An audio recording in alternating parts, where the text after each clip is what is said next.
akabonerako kwagalangana tikyagulani dadi oba aliwa Katonda yenga mulungi amaze najja muzeyi jantusooke tunyumyemu wano nyende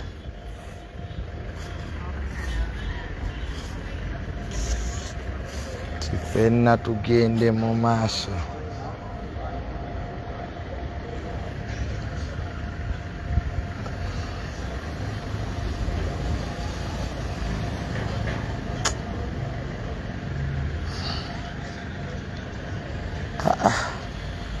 muzeyi yangu tusooke tukole tanya engeri gyalemera mu mmotoka n'owuliranga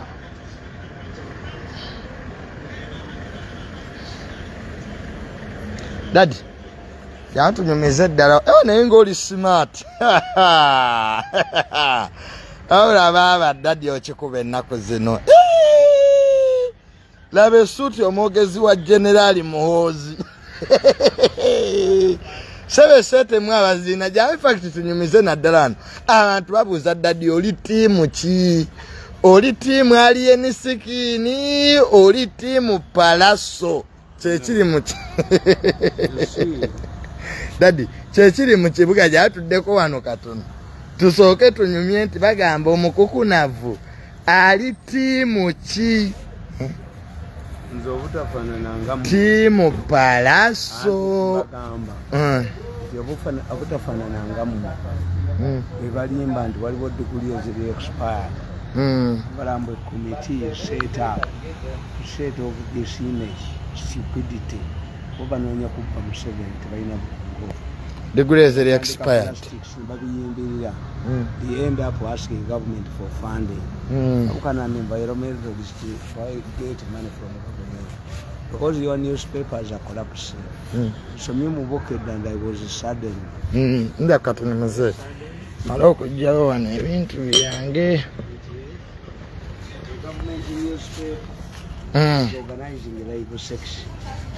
government newspaper organizing live sex but singa bali sponsored by Bukedde. Why? You have collapsing newspapers. These newspapers are collapsing. If we want to see the characteristics of the collapsing newspapers, you look at the adverse, how bulango balina bumeka but economy kakati mu Uganda temulimu companies ziranga nga Kenya, and when you read 40% of a newspaper must contain 40%.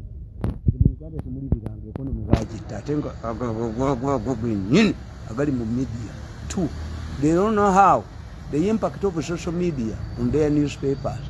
A story that will appear tomorrow is shared. But you have to get brave people to run the newspapers.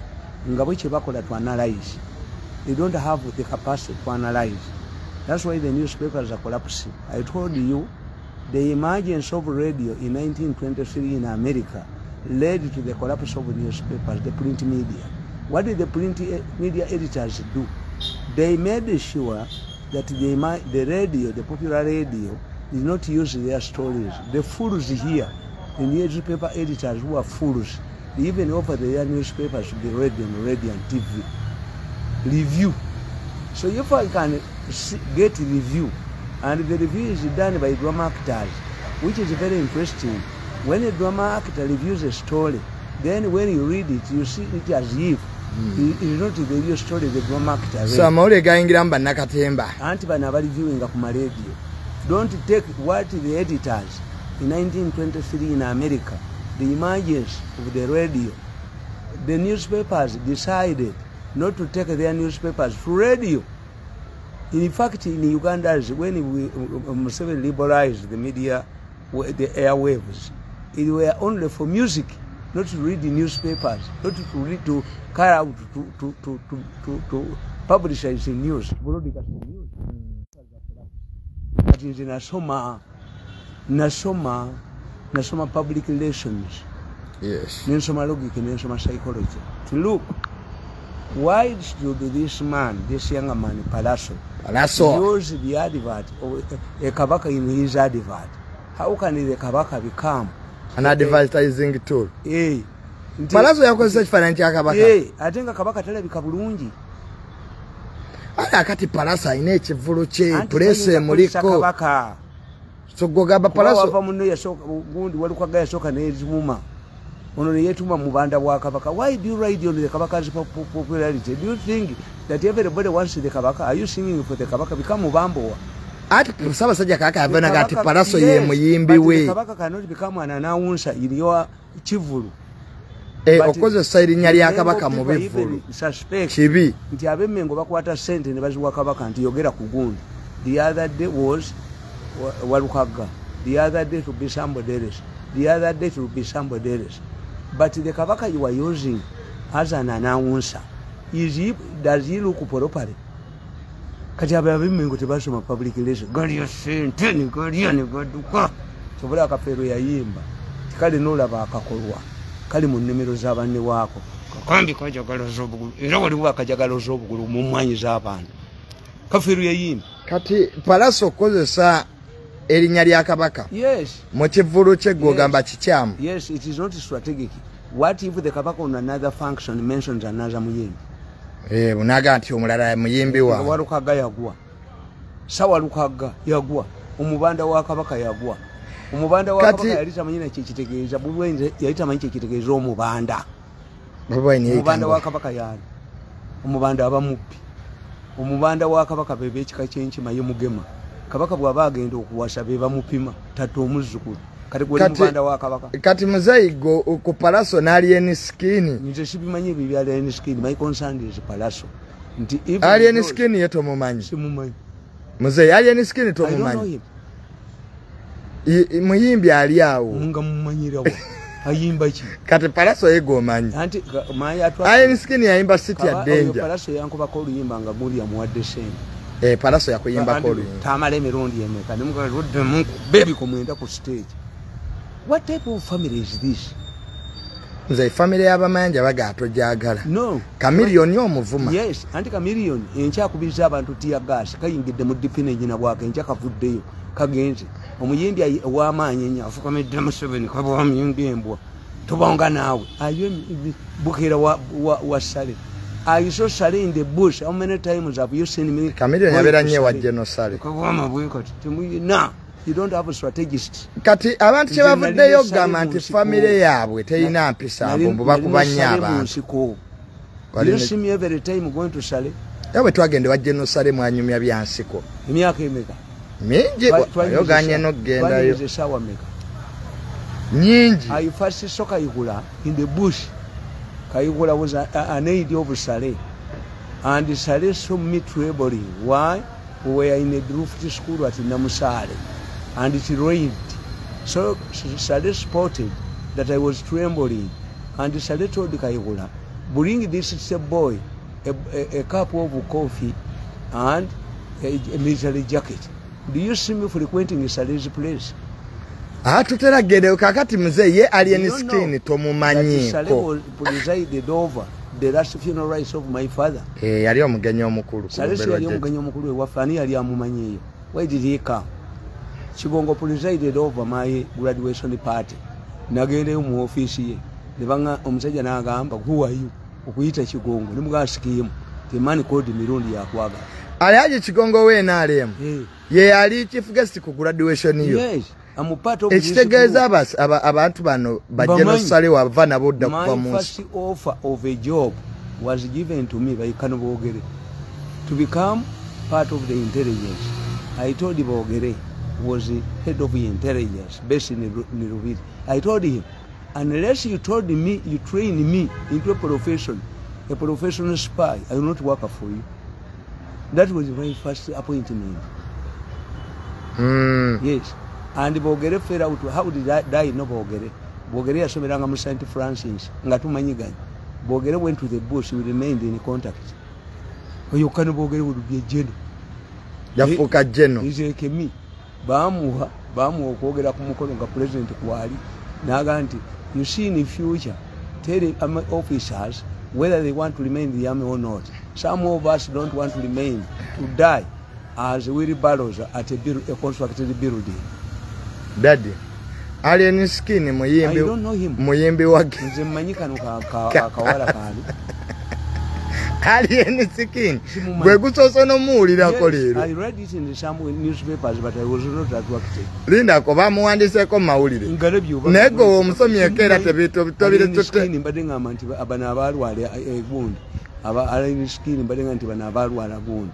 Abalwala abaganda bebayita abalungu kati Alien Skin atambula kuba abantu naye muyimbi yakajja kati balwanagana ne Pallaso n'amukuba. What I can tell you is that these are indisciplined people. Tebayina mpisa. The chameleon bataba omusajja ewuwe. Was he arrested? Kalamaji gwe batire wa chameleon. Was he arrested? Muzayo olumiriza nti bamutta. No. I say ankube ko limu kube shasi. Chameleon tayinza kusangana kuba. Kanyama ankube mukube shasi.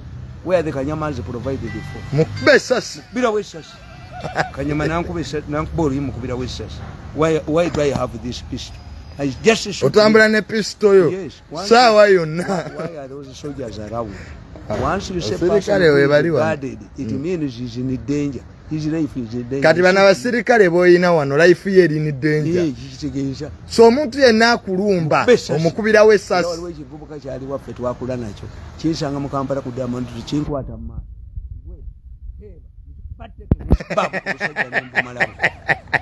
Hane sikijjanjaba. Tuli kubunkenge ng'ongamba mbu kale teeba ani ebyomukyalo ekikubatteke ku busajja komando ba kale segeze bigenda maaso byali Alien Skin ne Pallaso tobimanyi. My concern is the discipline. You have not helped these musicians. Bakoze ganga bakuba abantu. Kanyama yani. If you want to be protected, you write. You write to the police and they give you security. Like me. Nature na bakanyama bakamillion, bakanyama bani, indiscipline. Two, you don't know how to manage your resources. Party after party, we was so kusaba emmere. Ebanko bali wanika, era bali wanika. We was so kusaba emmere obubwa. Bwaba ne buyimba. Ekire mu bala, abana mu bala, bewaita mu bwe was so kusaba emmere wasali. You don't know, you don't have managers. Financial managers. You don't have financial managers. Abazungu banana abekubibe managers, but you cannot have a manager and move falling in love. Some of these musicians, we have a composer, we have a writer, we have somebody with a nice voice. Kate mubawula. Oluyimba lwagondi lwe lwasinze bwe kyemba buuza ekyuma bwe kyalula akakoko kaba kaakyo. Kati muzeyi kisegeza gwe byali Alien Skin ogayi tomumanyi tomuwuliranga nako. Gambye musomi kati mawulire. Omusomye leero mawulire. Nendowooza yalwala gundi era mbadde munoonya omubuulire kuba gw'obimanyi nti obwo obulwadde bwe bayita abalongo ekyuba babujjanjaba. Abadde manyi yalwala. Naye ye Pallaso y'omumanyi. Pallaso yankubako oluyimba. Yakuyimbako oluyimba ng'akuvuma. Nali mungenda mu beebi ko mwenda ku stage. Ate bwe yali anoonya akalulu came to me looking for me. Pallaso yali anoonya akalulu. Yakunoonya. Walaze ennyumba ey'amaanyi. Ate onoonya ki mu bayimbi gwe wagaggawala. Kano bampasudde omukadde yakupasudde ate omukadde omuzungu ye yakapasudde. Bampasudde. Ennyimba zibagoberera.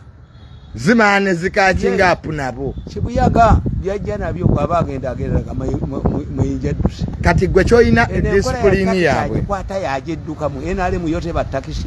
Tudduke tuwageddukamu. Okay, the question abantu ganga zina bayimbi ze bakola era abantu ze basenza okusaako nnyesira. Nti mumulowooza mu Africa ene brekani acquire diplomatic immunity to be a singer. Mumulowooza nti bano abasajja bawe wrestlers bakubira ebikonde police ebakwata etya. One, they know tebakuba n'abakazi baabwe ababola ba wrestling. So muyimbi talina immunity. No, mu mateeka. Journalists say we are the force state. How would you qualify to be a force state? To be responsible and objective. Mumawule tulimu abatandika tuli babiri bakatega yajja luvanyuma yajja lekakuza mutale. Bundi yansanga mu Kakanda. Have you ever seen Kakanda arrested? Have you ever seen me arrested of a story? We are trained. A journalist lives enjoys little privileges above and over other members of society. Wamuli bamukutte tokwatibwa. Wamali okwatibwa. Those are professional hazards. Lwatotwala kikamera ekinene mu riot. Abazungu babatta bameka. How many journalists are killed annually? Mu Uganda mulimu bameka. Abatibwa buli mwaka. Any journalist languishing in a prison of a story. Kuno bwamone tabuleta ntwe. Ne babweyambisa bukube muhozi. Kuno bwabukedde. Look what this book. Kankubuze mu mazima. Bwabukedde obwo. Kakati bwalese DNA advertising agency. DNA. A man is going to kill his wife. Mukuba kuba siru onakwa omusajja omukulu ono gundi nesimu nenya yakubanga bifana. I saw that man ngakuba bifana. Mukwano gwange tumanyigana. Neche yakoze no swaza mukazi wo. Nti abana banasi babo. Ya wagenda ko ku Olutalo. DNA. If DNA is effective, then we should use it for criminal purposes. DNA alibadde tukwate. If DNA is effective, nga mwakola gundi endanga mundu. Singapo tewakyali kubba butaali. Muzei kankujjeyo ko kati ne mubayimbi ko ngambye ali eni skin to mumanyi. I don't know him. Kati. But Pallaso should forget about wa Kabaka. The Kabaka must be protected. Tamuteka mbya kuyimba. I told you when I was in the State House, I wrote it to them a memo. I said, don't make Museveni a DJ. Bamukubi obufana bamukoze batya. Mpeka ne mpeka ngoma mukwayo kala kulia center tujoza tumaziwa tujoze buli mwamu joze. I stood up my ground and I wrote, the president of Uganda is not a DJ. Taina yimba. No. Ebyampenko ni mpenko. In fact, who is the ndabagamba for history mumanyi. Omusajja bamuyita Marcos, Ferdinand Marcos, yali mu Philippines. How did he win elections? His wife, he married a Marcos, was a singer. Yemu mobilizing ngachi abantu. I told you about a man, an American president who was a tailor. The moment he started tailoring his suits, the American Congress decided to give an American government president a suit bisatu munkaga mutano. President wa President tebamwambala. President wa America bamwa a suit bisatu nkaga mutano. And recently, after 1924, when they allowed the women to vote for the first time, in America, women look for handsome men. Many American presidents are handsome men. Two, they are tall. American height. See basketball yeka.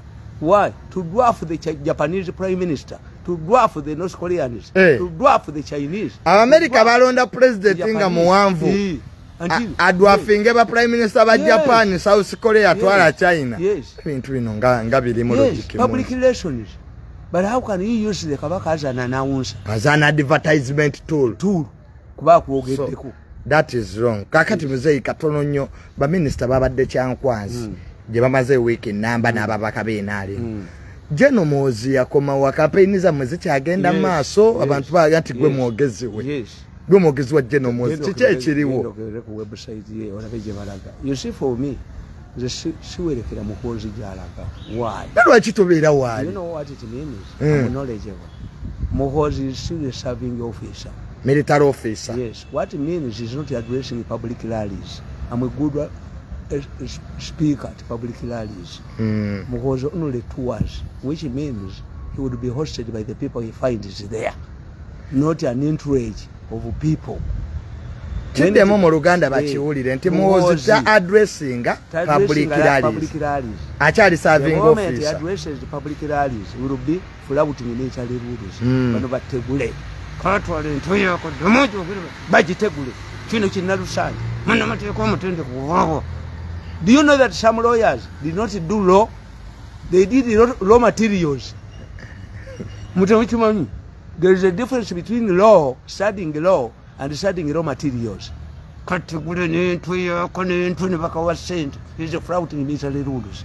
So even if Muhozi is having this docket of a special operations advisor, is the president so Muhozi is remaining in the army. Charlie A Maje. man like me, who is a good speaker at public rallies. Toiza muwerekera. Kwa irisirale. It was. Bamuyise buyisa atuwalinga. No, it was. Maybe the president has told him to evaluate the performance. Listen to people's things. So the way to address the Batwadde babuuza nti ye okuva yakulonda tutambulako naye. He doesn't. I talk to him directly. You talk to Genomos directly? Yes. Tokolanga mbaga nga gojikolya takitakumanyi. Kubanga ayinza okubanga yawaddeyo ssente z'okusomba amazzi. Yawaddeyo ssente z'okwasa enku. Alabo yassa enku agati yakuguze buguzi. Omugole n'ataŋŋambako ye. Omugole yawaddeyo ssente takumanyi. Nze nkolera gwe mmanyi. Museveni namukolera for 14 years yangobanga mubbi wa nkoko. Nankanyuka ku disitulikiti kwe basuula embwa. 1.7 for what? Nga n'amafuta baagajjawo 20 liters ne bagajjawo. Ne bagoba Nachobe. I have recordings. One day they will be played. And I watch them saying, Museveni has a cattle of good CDs. But Muhozi has a sharks. Telling me to get a bogera Jessimani. But not if you have young people with it. Well, no. Any meeting you are discussing Muhozi. And that's why the president has missed the point. Museveni has failed to be a referee. If you want a ceasefire, don't allow any of the two parties to violate the ceasefire. And Museveni is in position. These people continue planning against Muhozi. And Muhozi becomes inward looking without even talking to him. I said, I wrote a book. Can Muhozi become a Muhozi? They didn't understand it. If the president allows his son to be belittled, humiliated in his administration, destroyed, what will the hostile government do to him? You're going to exile, which means Muhozi digs in. So General Muhozi taina kukkiriza kumuyimiriyetinga ng'akyali mu government yani government ya kitaawe. Yes. If Muhozi accepts these people bamanyi nga baplanning against him to take power, are we going to go to China to eat snakes? Will Muhozi go to China to eat snakes? Kati era bakyapulotinga nali manyi babivaamu. Kati ceasefire yaliwo wakati waabwe ne General Muhozi bo bagiviolatinga. Anti Museveni has not imposed the ceasefire. These are his close relatives. Zonna side azirimu. Aliye wa General ne mubali. Had made a good strategy. One, once where you have term limits, the president in his last term becomes a Demodaka president. Museveni does not have a term limit. He does not have an age limit. He is a coach player. Kalashabwala. This is the importance of Bazukulu. Museveni would be funding Namyalo. Bazukulu nabo babeerewo. Beba muyamba not to become a Demodaka president. Baba yingiramu. Babe. Bogus organizations. Tova kulai, tova kombe, tova kuchi bubesente mbobubwa. Tebumenyi political strategy. Kati haja ati Namyalo yeta chimanyi. Anti nkuga anti Namyalo ye yali baddenga Museveni gwa wa sente to dominate the airwaves. That's why I went there. Nga namulaba n'amajja ina ne kabanga lyezimwerekera. You should also design why do you want Museveni to come back? Baino bane boys. No. Neba bamuyingiramu kalwebamba. Ate kalwebamba kasiru nnyo. Kalinga kakajjo ke kawolo. Your ministry has been taken over by Rwaboko investment. Lwakakamba kabita kaliya. Bwoba walibba kasajja gwe nja kukolanga narration ena kalema. Babulanga enzo. Where are they? And they will pay. General Lois achali wa amaanyi. Everywhere are you seen? Is narration seen anywhere? Mpoziko katalaika yagendako mu background. If we want to see the president, you see politics is the perception. Again the woman I have the recordings. I have the recordings. One day they will play it. Never said damn again. Professor have a guy give that money his money. Bakwe sente zo? Yes, 5 billion. Billion 5. Bakasoda ko billion nya. Babu zako billion yemu. 7% baziteka ku account ne bazikwe.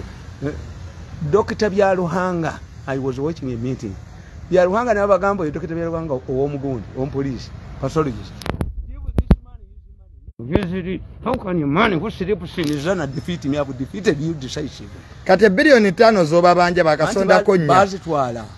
Bazitwala Kenya ne bazigulamu amajene gafa. Sente zango ozerega munalinja na batirayo. They must come. You have prolonged the war. I told you. If you drive at night, can you knock a student? Tewaba mwana asoma. Yes. If they had not prolonged the war, Muhozi yali genzo kujanga ndi wafe nekolya byange. Nabakuwadda sente zo. Ayina kunjo ganjo bengo jogani amandu abajijoga.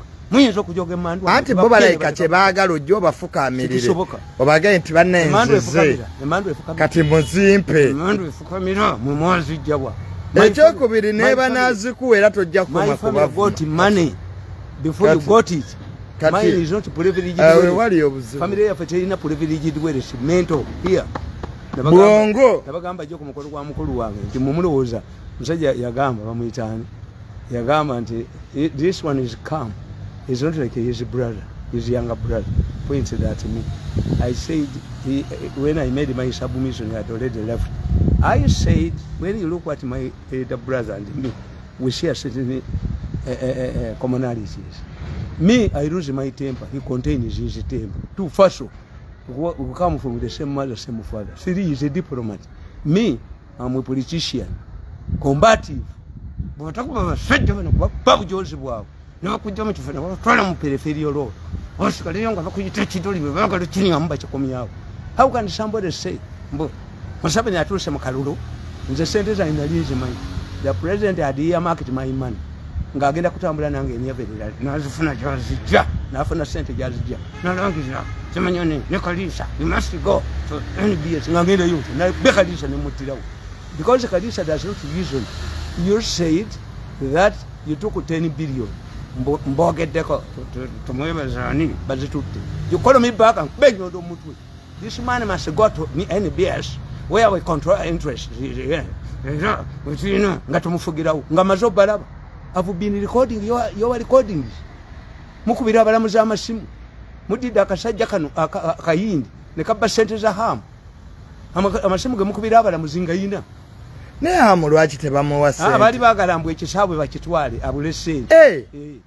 Strategy yali yakubba kisawe kya hamu. How many judges is Museveni aware that some judges who were involved in this case and the court officials have been transferred? The judge who presided over this case was transferred to Soroti. I don't mean that Soroti is not Uganda. Omulamuzi yali musango gwa hamu bamutransferinga Soroti. Obo butepu we buli ate mukoza abuyina. I told you we have an organic trade in Uganda. You brought to the law.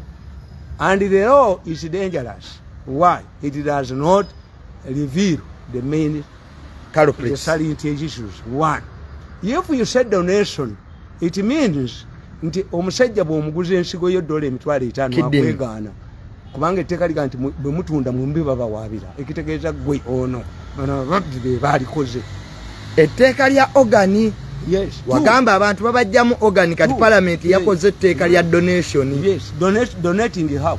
Donating hearts, kidneys. Yes. Two. How do you? Yes, I know science has proved. The spare parts of a human being must come from a human being. But to reserve, once you die, with those parts. Tebazijamu.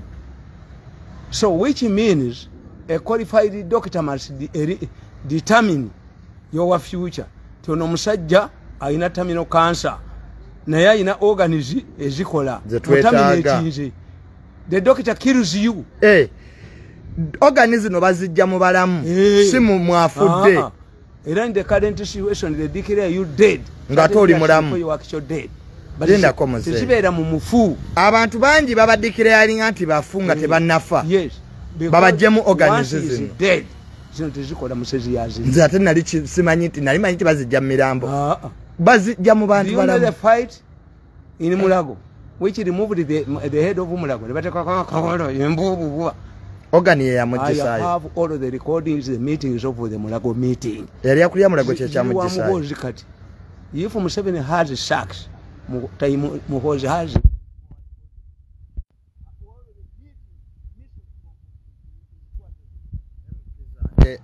kwali kuna kulaba amuteringi yo muzeyi abantu sebo ogani bafunira ddala sente batabalamu babulire omutima gugula dola emitwalo eki 5 amawugwe gagula dola emitwalo eki 5 obusomyo mukeberamu abantu abafa kati babasekula obusomi bugula dola emitwalo 10 ensigo egula dola emitwalo 5 omutima gw'omuntu yes nga tonnafa gugula dola emitwalo 5 nga bagujja muto nafa oli sente meka dokita pula sente abagigula kati muzeyi ebyamalwaliro bigenda fuuka business. Anti balisinza amalwaliro gaabwe mubagenda obbattira kakati today You see, ekyo tebakyogera nti a doctor has the powers to eliminate you, to ensure that your functioning organs remain. nga zizeyamba omuntu I think people die. Babagamba nti ayagala ekintu ajja kulistinganga mu malwaliro gaabwe. Look what this medical doctor who is poor. I want to tell you 4 surgeons of Mulago were indicted by ICC. I told you accidents zonna eze Masaka we are fake. Dokita bamuyitanga Dokita Namaganda she fled. Yabikolanga nga babitunda Tanzania. Information yeno muzei. Buli wojogera nange ntiisa nti abantu ba faking accidents just to sell people's organs. Hospitals because bana ababbi bagenda kutta abantu bagenda kuddayo bafe. Nga etwali olifa. By the time I moved in nga base sister wamu. Babakazi 18 baali bafa. So organ business mu Uganda mweri. Organ business ekigiriko si organ kyokka. Omwana omuwala nga tannasukka nga wa myaka 16 between myaka 16 ne 26 nga talina bulwadde bwonna bamujjamu reproductive system ye ne bagiwa omukazi omulala. These are Jews. Bamutunda $7 million. How much money is this? How can poor doctors manage this? Nga tumaliriza. Obwongo babugula, obuli brain obwaffe babugula. N'obwongo kati babutunda. Abaana abawala togenda nti ngeze kulaba boyfriend wange. When you go to some places which I know, ogenda okulaba mu mayumba mulimu operating theaters by the Chinese. The Chinese were operating a ward in Sir Albert Cook nga batwala ebintu by'abantu. So me I know. Information oyina nnyingi. Finally ebyo byonna mufuuza bino sobula bamukuba bapanikinga. The only solution is fe mu Baganda tukola bwetuzi. Bw'oba ogenda okuwasa bajjajja abo balemera mu mulyango nti omugole bamuganye until they are given money. To resist Muhoozi's presidency is useless. Muhoozi is a reality. As long as you attack him, he will come. Because naturally, as a human being, he must secure his future. Even the president cannot support Muhoozi. Kubanga amazo muleka. Muhoozi like a baby, it cannot go back to his mother's belly. Tikisoboka. Mwana tazibwayo. Muhoozi has come. No sweeping eggwanga lyonna. Why? Waliwo abajozi 2+1 abajozi nso abajozi nti ate makamba buliza. Usually whenever we have a coup or a change over, the police is spared. Naye abapoliisi abakazi bagenda battira mu byalo. Abapoliisi abo babbye ettaka. Abapoliisi abo abakazi balina bababa kweti quarters tabawabiro. Bagenda bera mu byalo babakolera ebyensonyi. Be babba ettaka. How can you steal somebody's land? Bomukubira ya osi. Baja bakuba babattireyo. The years ahead of us should be years of reconciliation. Museveni should get people who have been humiliated like me. We should be given money. Museveni should have a practice of honoring those who have served him. Dedicatedly and committedly. Akusibule. If Museveni had sent me, Tompa, what if you Tompa? One minister to byagala. Sisobola bakolera bano. Sobola bakolera. Kubanga bakufuula ekidoli. Waliwo bakujja wano ng'ayagala kuniyamu. Bakujja wano muntu omuyanya ku bantu yabanyamu. 2+1 bebanya ku bantu. Ebyo byonna Museveni byagendamu enkyankwanzi. He is wasting his time. Why? Why do ministers do these things? They have people who instruct them. This is why so. Monitor gets the audacity. Smiling minister in court. Nanduso, government has failed. Kubanga balina babakozesa. Nabagamba nti oyo gundi nabanja is running away from her shadows. Prime Minister. What they want you to say, ngabe wayogera nti amabati gago. Because being a prime minister, you think that everything in the prime minister's office is yours. You can't say it. You can't say. Separate what is in your office and how. We must have guidelines. Buli prime minister's office such a prime minister. You say we have iron sheets which are accessible in case you categorize and we know who qualifies.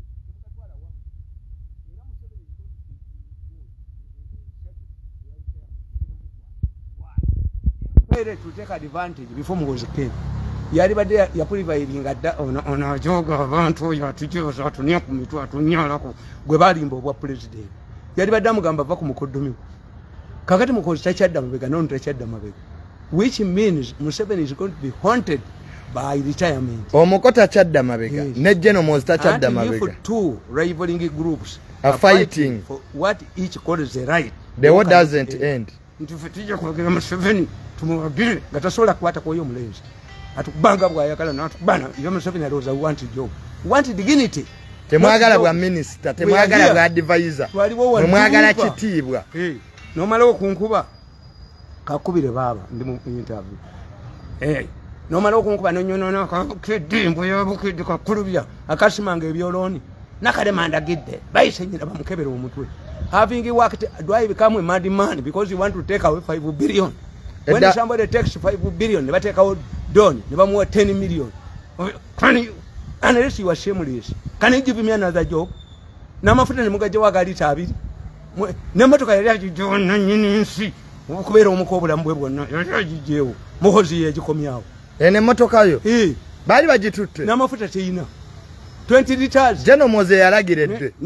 No chobeni bamugobawo. Nekadagadi bamugobawo be bampaseni. The professor told a meeting which I recorded. These are grown up women. They have nothing to do with this younger man. Maybe he goes there. No choba you know kuva no sente. Na ebikoli mabe mwina mbimanyi. Ebikoli mabiri mu nyumba mbimanyi. Abana bamwe juru produce ambisairos. Ebikoli mabya mmwe byo mu. Ejogoli mujoza abantu.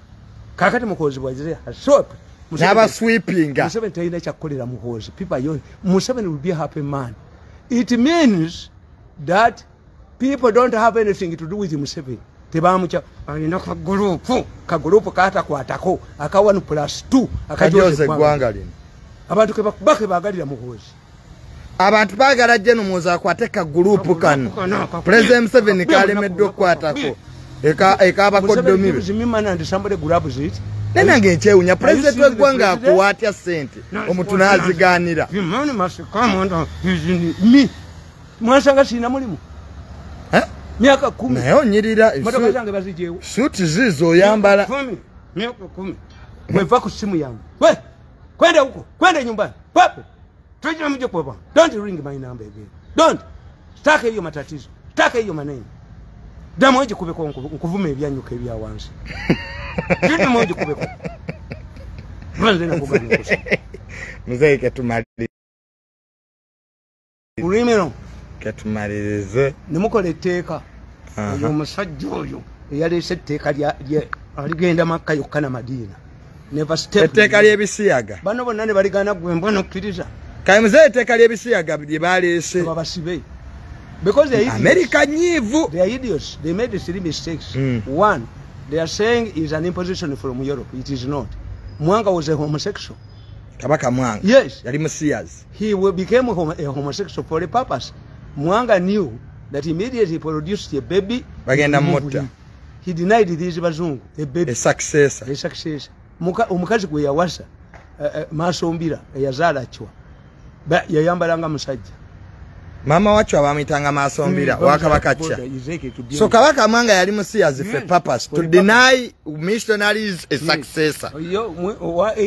Kati parliament yakoze nsobi okusayininga etteka ly'ebisiyaga. Excitement. One, if you people, how do you tell me that if Sheikh Mirundi eats pork, has a practice of eating pork, that Muslims can agree with Muslims okusibulukukira ewu tebasobola. You have houses in America and Europe. You have children. Whenever we release you your children, are they Basiazi? Are your children Basiazi in Europe? But Avama Gandula, Avagana, government, Ebasasulia, Balavizi. No, which revu. Neka said the Gwanga agenda Zijam. Hadikan Kubuli, Tibatigira. Yamu 7 years Chinese, Nache Jaku. Kubaya take denti ejakuba toko kumatazidde. Never know. Another parliament. You cannot antagonize America when the sitting American president is seeking a second term. Ajaba baba malego. Mucha gendo China. oyo musajja aligenda Makka na Madina nani tamonge speaker agaye mbuye tebimukwata ka agenda kudebukedde alunde embuzi ze omukazi abadde na mubi ngakuganye didn't you submit how many times have you traveled to USA so I appeal to the Americans Biden and the European Union tighten the grip on these idiots ababaka bonna baseko sanctions kuli yalitesa koyi no tayinza kulinya mu Europe olugezigezi lumugwemu go to China why how do you convince Ugandans that for you are special when why do you go to Europe and America for treatment how do you know that the doctor who is treating you is not a gay no they think they are very wise if you people you can go to America and you buy houses there and you mingle with these overseas societies how come that for you don't become Basias a Ugandan is very stupid that once MCS comes here and two Boba siba mu how America can the Americans and the Europeans trust your judicial system in full and me am happy kati the reason why I salute Biden why I salute the European Union is because like any other law it's going to be misused it will target politicians or opposition leaders every opposition leader will come with MCS kati go wagira aba America bateke sanctions ku speaker mbwene mena kulinya yungo nekuza nekenye sibe mbwene gende Makka na Madina excitement yabwe bagwemu tosobola kwatonogonizing abazungu ngegwange economically likola bubi eddagala tulijja bweru once you a pioneer nga gwaleeta olugezigezi bakba katika baba be other countries will never enter this stupidity amanga ga Africa amala tegayina yingira busiro bono bene speaker tagenda speaker eba mugobyedda when these Europeans tell you let me give you an example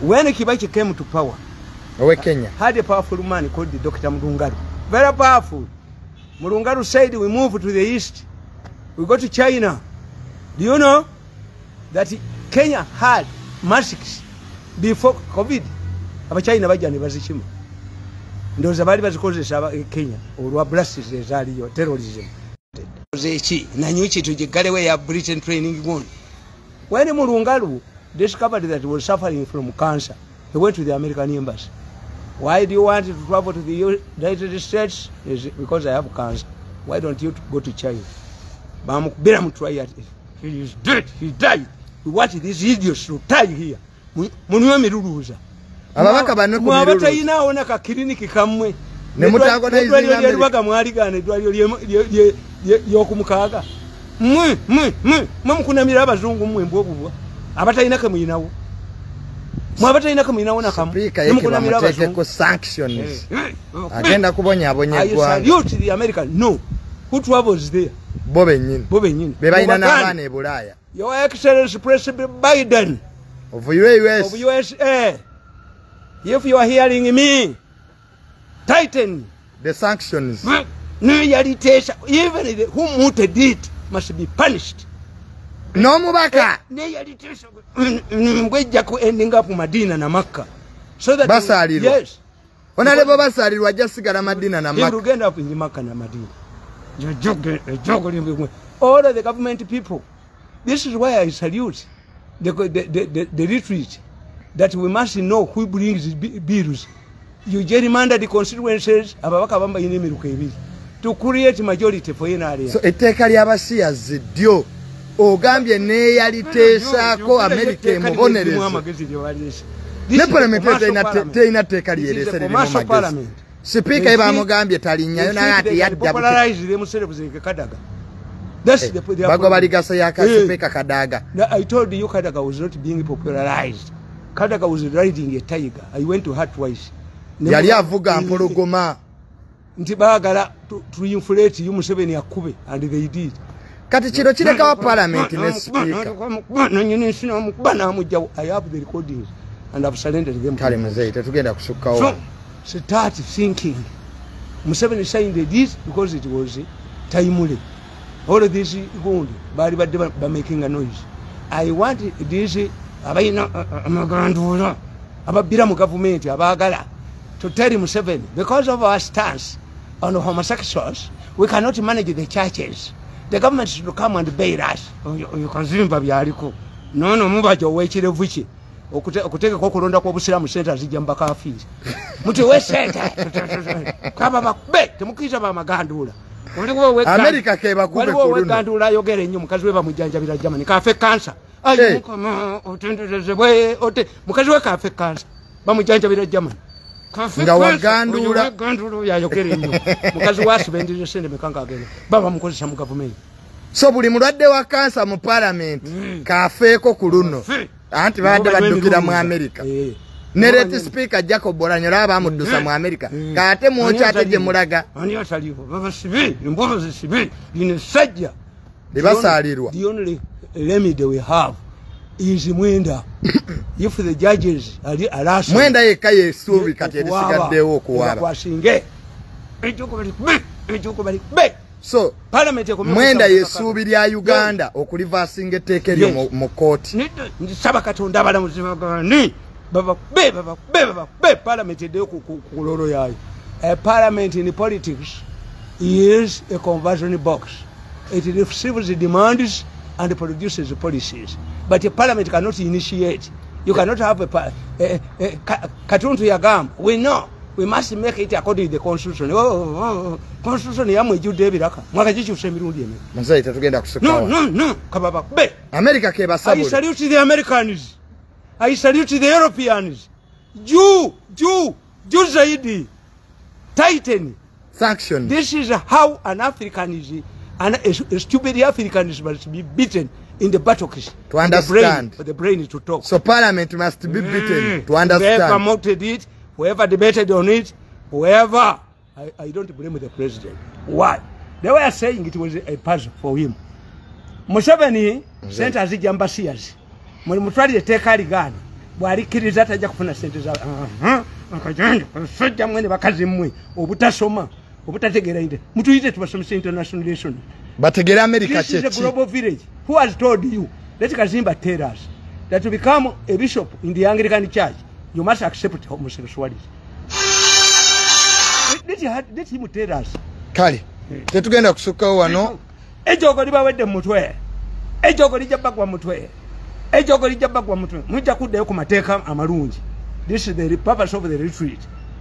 The channel is that you neglected the secretariat Politburo that would produce in a cabinet that is composed of non-NRM. You cannot formulate a policy.